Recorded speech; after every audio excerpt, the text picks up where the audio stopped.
When you're making up a list, as you do, of the world's greatest race cars, you've just got to include the Ford GT40. And here's a reminder why.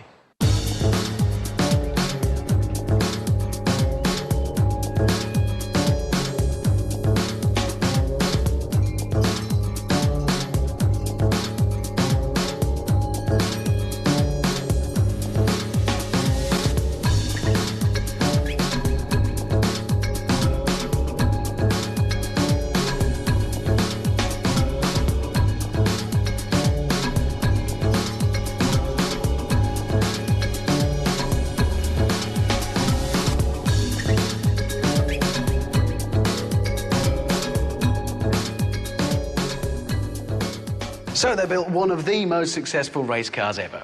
Great.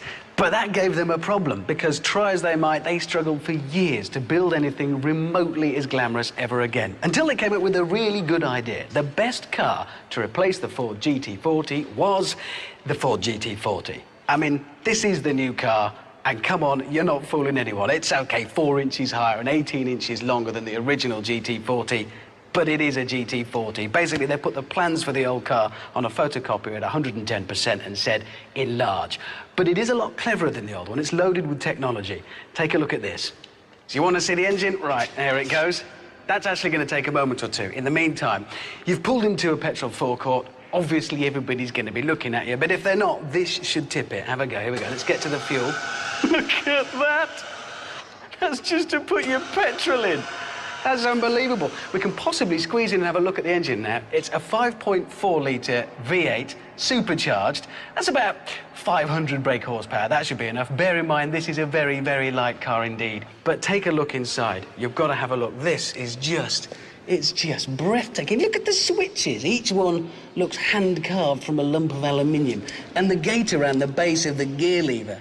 Look at that. None of that nasty rubber full of bits of biscuits and old chocolate. Of course, this isn't real, it's a pretend one. I don't know what it'll be like when they make it. And oh yes, they are going to make it. Ford have announced this week they will be putting this into production. But it's going to be expensive. It's going to be on sale in America from 2004 at about $150,000 a piece. And you're going to be very, very lucky, even if you've got the money to get hold of one. They're going to be incredibly exclusive. Basically, you're going to have to know somebody at Ford. Other items in the news this week, the government has announced that it's going to spend £145 million